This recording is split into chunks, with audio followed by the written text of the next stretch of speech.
Здравствуйте, дорогие туркменистанцы, salam hormatly vatandaşlar. Yine Şüvesi'den Hal Murat geldi. Bizim şu fırsattan peydalanıp şu bir topor yine bir enesini yalamadıkları var. Ay at oğru da eşek oğru ne deyip. Yine şu kitaptan birini gördüm. Ay men şunu eşittim, okudum diyenine orta çıkın. Gelikardan gurlaşın. Yani ben ne kıskaca Hazır Hal Murat'ı düşünürdüm. Hal Murat şu atları oğurlap bolyami, şu mümkün zat mı? Yine şu yürüyde kitabı var. Şuların 5-6 arkası diyeline şu 5. tomda var olsa 6. da yendi 7 arkası bulur. Şu kitaptan hiç hile atı yazıp bulunak. Eğer de şu ata babası ön yanına diyeline bir 10. tomcu, şu 9. tomda şu tayda şu yok bolsa, sen nematın bolaysın. Milyonlar versen hem yazıp bilmerdin. Bizim aydan gururumuzdan şu atı oğurlap bulunak.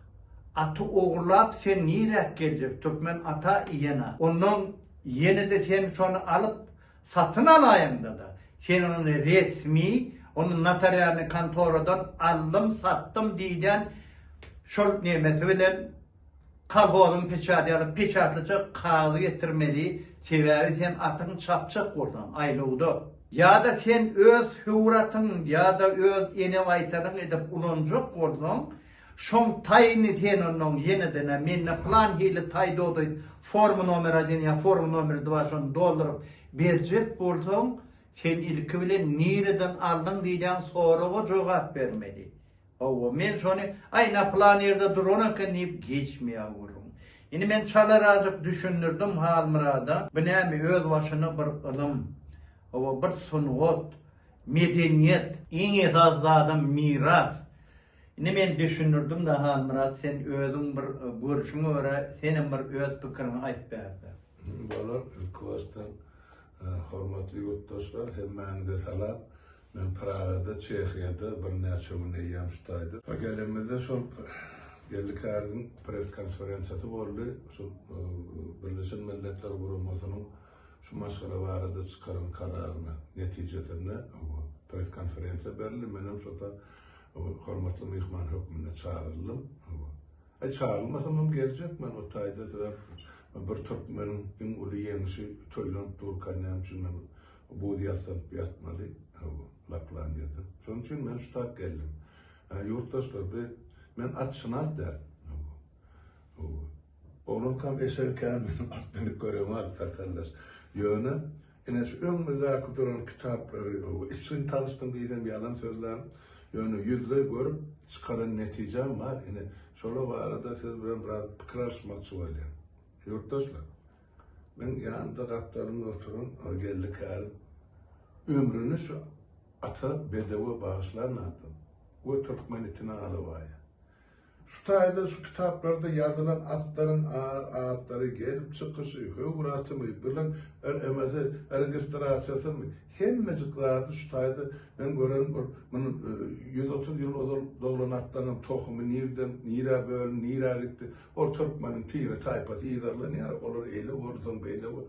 Bizde şunu düşünce yok, ben bilemem, üç nesil anırayım da ne vardı.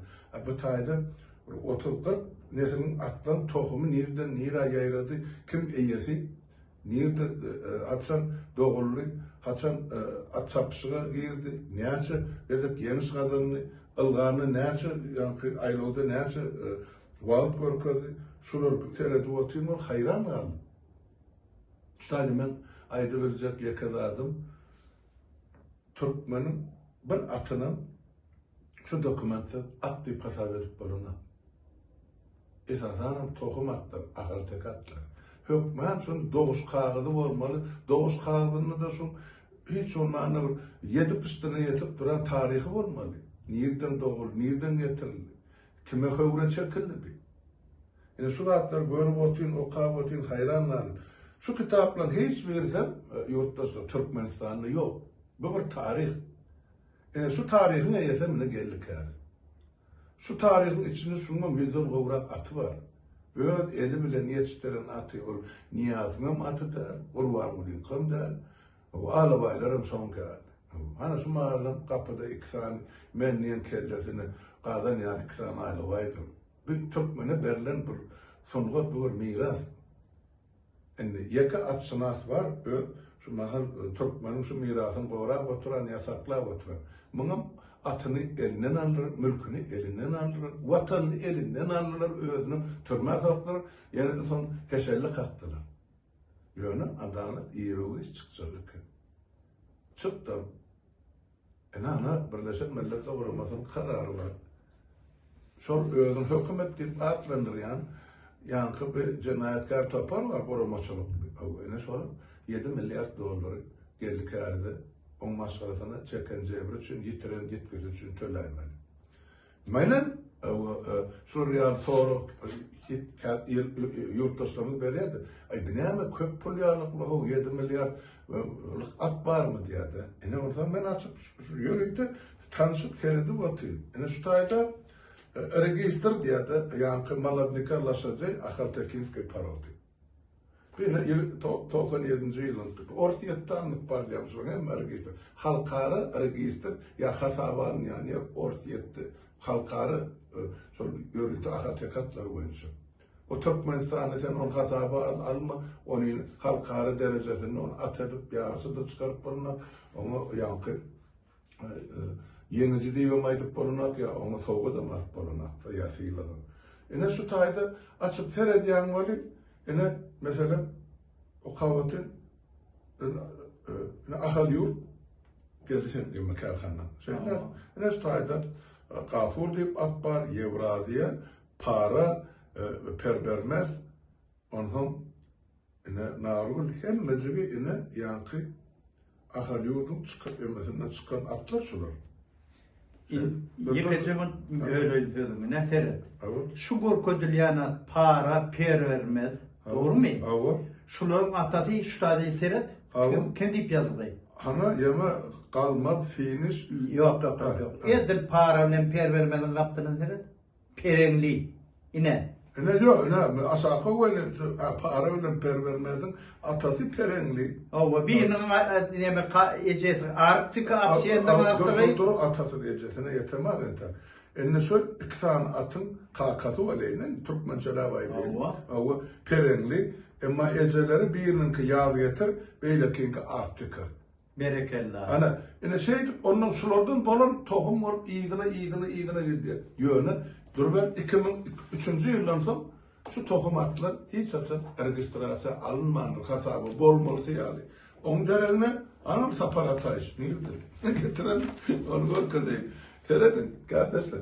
Yine 2003. yılda Eyyam Niyaz'ın devrinde yazılan zatlar var. Yankı Saap Kanlı Akhalteki tohum atlarının devlet tohumçuluk kitabı diye. Yani şu bir tane sureti. At barada gurrun edene, ene şu diktatör barada gurrun ediyor. Buna koşu var, neyme var. İyi diyanının getiriyeli bir topu, yankı İngiliz atlarından karşılan atlar. Ene bir tane gellikler, usta pıkarını yazıptır. Şuruplar şu yani. Ne berde şu tane yazılan atlar var. Akrap, gayratlı, karavuş, kuralliye, bulur perdelliye, bulur min bulurun var gelip çıkışını bile. Men berde bulur krovni diyme, kanı diyme. İngiliz kanı kaşı koşulun. Men yöne 100 leyher edemde şunu tapyan. O tayda in esasda ete tavşırdın neyme, başka tohumla gardın neyme. Sebebi, eğer de şol baytal, İngiliz baytal bolanmolsa, on yenisi atası bu kitaplarda yok. Önkü kitaplarda. Bulmadık bolsa, o hiç kaçın Akhalteki atı deyip kasap edilmiyor. Dine, yenisem atasam önkü kitaplarına şu ayda 4. tomdan orkuttum demin zaman. 5. 6. 7. 8.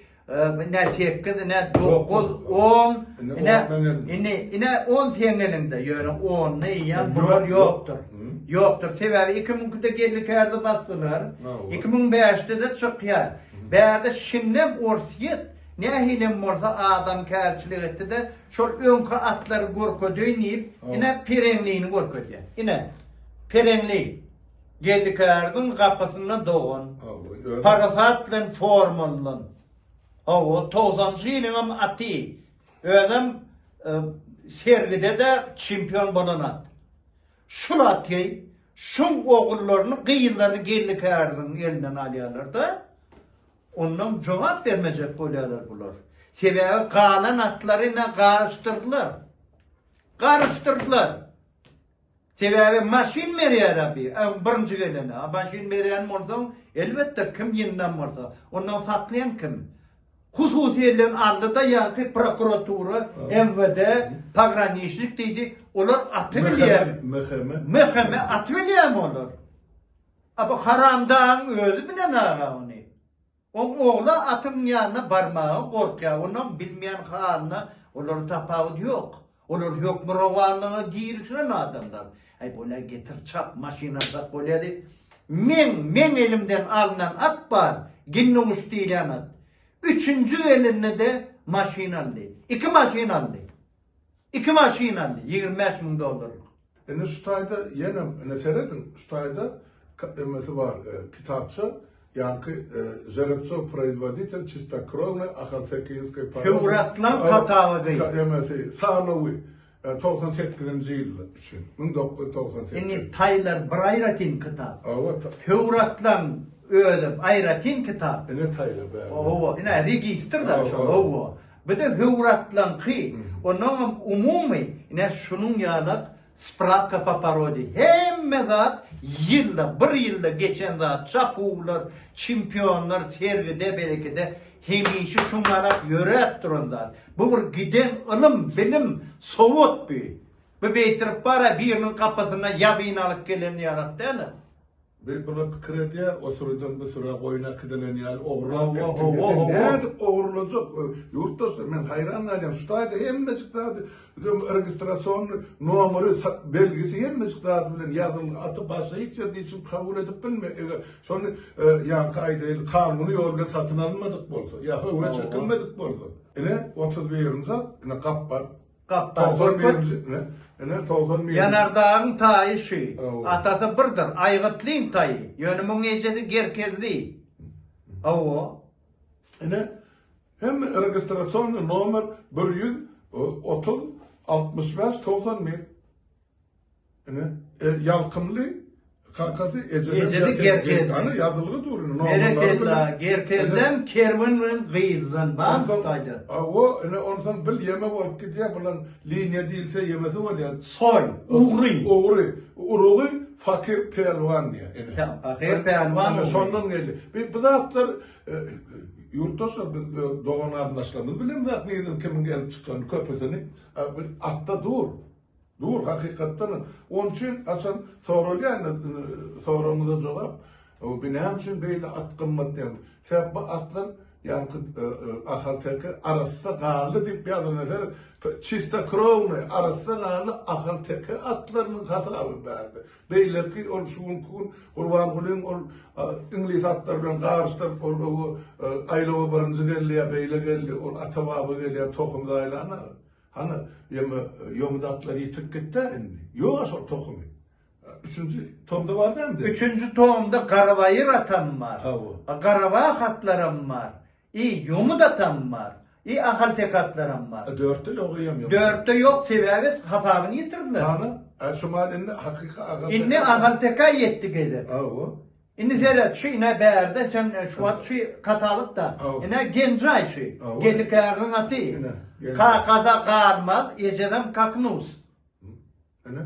Ana yazıga verdi. Havu. Ana linye kaplanın yemesi. Kaplan soyu. Kaplan uğri.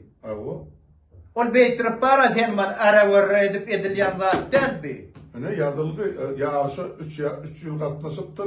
Yenici varın bir gedek birinci, 3 söylegen ikinci var geliptir. Berekella, 1000 metrine açadı geçenen belli. Ova, 3 yazmaz, 400, 1 minuta 44 sekunde ne amene görünüp. Ana hava. Yine geçecek. Bu kitaba o adam doğuş kağıdında yok mu çada? Yok. Atta var da. Men gat hayran aldım bu zatlara. Şu zavod diýilen bagşsa halmara sözüm böyle. Zavod diýilen sözün nereden dörenden bilýän mi? Ne zavodlar var, fabrikler işläp Zavod. Atçınarslıktan çıktı. Zavod. Заводить лошадей. Ort diline. Düşünýän mi? Şu zatlaryň hemmesi hasabat, bu giden mara bir neme. Oňa çynyň bilen, ýüregiň bilen berilen bolmadan bu zatlardan hiç Vazağa tölüdüňem neme etmeýän, ýa tutmaýan, näme gerek diýersin. Yok, bu ömrümü şulatlara bağışlamasan yurttaşlar. Ben ne okudum, tanıştım ben. Asçınazlar, yönü şutaydı. Gidip yatan zahmet var. Ne için şu zahmete hormat yok. Ne için zahmete değişli tölev yok. Ya nırt yok, ya baka yok. Ne için biz Türkmenler özümüzü, dilimizi, edebiyatımızı, mirasımızı, baylığımızı, yer tutatları iyi çıkman yine düşüngünümüz şu. Şu mal kimde var şu kitaplar? Aydın Türkmenistan'ın oyununu. Kim aydıp bilecek? Ben Türkmen, ben yigitim, ben kuvveniyen Türkmen ediyen on Bedevi. Ansur Bedevi'nin tarihini bilyen adam.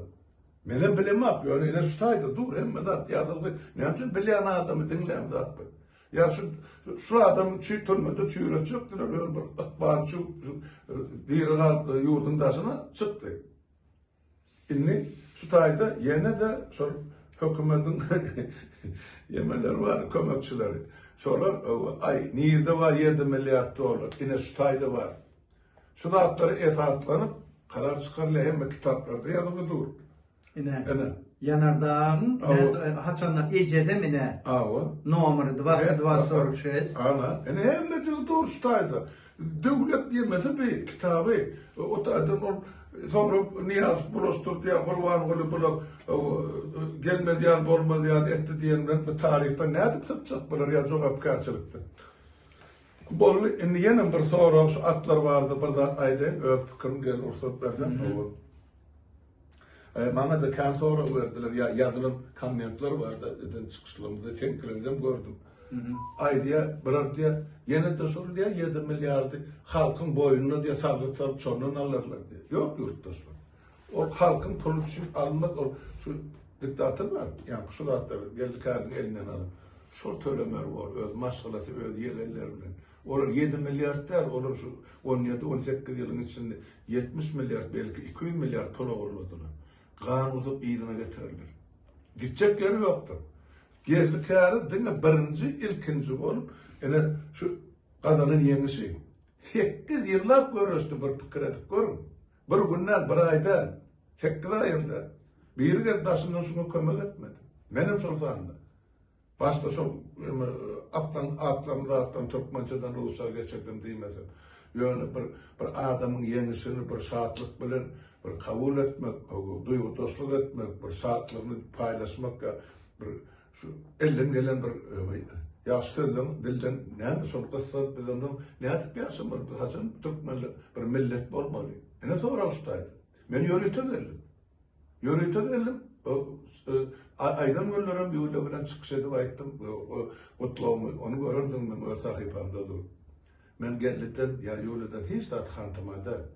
Ben bir Türkmen hükmünü beyleki Türkmenin şu Uluyan şunu otlap Akkürok'tan eden çıkışım, son için şutak geldim. Şu konferansa katmasaydım. Mende başka maksat yok. Yani geldik ağırlar, Yuliyan Aydan bir sözü var. Şu dünün ben masalamın yenisi de bu Türkmen halkının yenisi değil. Bizim Türkmen halkının her birimiz bir yaş çeker, küçücük bir bölüm. Değil mi? Bizim bir yenisi bu. Sonra da ama geldi, zakarlar yenisin Yuliyan pozdravляться düşün. Это вашей победы. Вы сделали великое дело, вы дали надежду нашему народу. Вот, уверенность в завтрашнем дне, что справедливость все-таки победит. Есть справедливость в этом мире. Спасибо вам за ваш такой кропотливый труд. Я понимаю, это не очень легко. Но вы это сделали. Tamam, başta sonra da olmasa şu yerde tamamlayız. Tamamlalı bir yankın bir neme almatını alsana bir haramda bilen serdarsız. Ha, onu aytmalı. Otur Türkiye. Raşit Meredov sana diyen senem Hacıyev Onu otirsin. Şunu uğrattık sana hati. Davay siz hareket etmeli. Siz 6 ayın içinde milleti hükman surata yetiremeli malumatı. Düşündün mü? Edil Türkmenistan'a barabilmesen biz var ya, Jeneva barabiliyoruz. Jeneva varıp yendi şu meselelerini kaldırırız. Ola bir oturtur ki senen var ya, aman saparın ötmeyin bu halkın elinden. Eden 70'in katı kendir sen, katı kendir. Haram da, milli pidir. Senem serdarsı çık. Ömründe gördün mü, okudun mu, bir topor zatları yazıştıran mı yapıyorsun? Çumo bir topor. Ha? Tohumun çumo sen nazar ali. Adamlar yanlış yerler sana çürük deyip. Çürük ol Şammi, ol Recep'in çağılar çürük. Bunun nazar ali. Ha? Niye desen atçına? Serdarsı çık, çuvat atamin öyle mi? Ha? El bilen şeytirip yapışıp gör. Men sizin ikinize de hemme tohum tiyicinize de aydan. Bu bir bıstımla başlangıcıdır. Ol dine gellikeri ya maşgalası der. Entek bizim daşımızdan köpöler bulur. Köpöler millet inni düşünüp inni ömü sürünür. Aman neydi vara? Aman dilede vaktinde töle. Vaktinde töle. Tölemesen bar çıktaycı yendi boynumuza, çıktaycısı bilen tölersiniz. Men aydayım tutaydı, biraz kanunçu olonsam, veseret, hazır, sol tölemeli pul tölenmese, advokat olmaydık geçti tezeden, suud dinlenişi olsa, demek ama da yine de hiç olmanın üstüne 10% koşulmalı, sol tölenmeli sığma. Yine de 7 milyar olsa 7 milyar 700 milyon var ya. Onun da hem suudun kararı var. Yani ona tölemeyecek bolsalar, ya şunu tölemeyecek bolsalar, yurdundaşından hem oğurlap çıkaran pulları var. Solun hemmecinin hazır yema konfiskasiya aldırmalı. Senin elinde dokümentler var. Yine belgesi var. Berena gizleyen yerlerin pulların sotaydı, yerler butaydı, öğeler butaydı. O sen 7 milyardın, onun oğurlar 100 milyardın arası hiç tadım der geldi. Tam soyunap verirler. Ben onlara paylaştır diyeyim, onu arasılar. Yok paylaştır menden. Ne diyecek olaylardım, onun için eylayıksanızdan, beylayıksanızdan söylemeli olsun. Gidecek yeriniz yok. Onun zaman yankı Timur Mısırhan, yankı advokat, o Türkmenistanlı kendili işlep kaydın, Türkmenistanlı grajdanların, yani yurttaşlarımızın arkasında durmağa tayyar. Ben şundan sonra beyleki işlerim alıp gidip bilersiniz diyeceğim. O canlısılar, yazsılar, ben elden dedim kömürmediğin advokat röpünü. Ona bana ayıktı, bana manside yetiriyen yurttaşlar. Yerinde bir avasa aydın adı var, şu konferansada Timur Mısırhanov'un. Ben o zaman bir neyse işi aldım, yendim. O tarikat ulusummalar var, yani kime alıp verdim, ne ettim, ben onu ayıtacaklar, o bir advokatın eseri. Bilen yani ecir çekenmeden o halkın aldı, hiç demeli yani şunu halka getirmek istemedi ya beylek olur şu tölen ulupullarını görüp halktan korkuncunu sesini çıkarmadı yenirlerde alt taraf eden.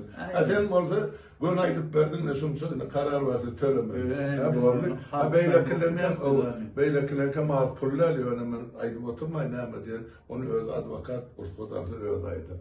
Yine olya dayanmak. Bunlar halkın ensesinden kim güçlü çıktı, kim yeniş kazandı, halk hali derecesinde sonra yuvaşlık bilir, yine pultula oturarlar. Yine. Şunu bilip koyun yurttaşlar. Yöne geldik erdin bil işi, o yine yerde kalma. Onun taraf eylayıksanızdan, beylayıksanızdan tölemeli olsun. Gidecek yeriniz yok. Ne açıp şartlarla şunu çoğu. Yok, o şartım şartımı bilmedik sıran olup, böyle bilmedik sıran olup gelin, erti Türkmenistan Birleşen Milletler Kuruması'nın hatarından çıkarır dedik. O bir taraflık diyenin son eplep, in kovu yerinize sokarsınız. Yani pulun tölemeli olsun. Gidecek yeriniz yok. O Avrupa oğurlap çıkaran pullarınızı, Dubai'ye mi, Türkiye'ye mi, Malazya'ya mi, Hıtay'a mi, her mecil kan osup getirirsiniz. Hasap maşini işleyip dur, sonra ayda inelim. Sebebi halkın hakkı var. Onlar o demeyi bravo. Yolu adat, yolu atlanan eyvah, atlanan eyvah.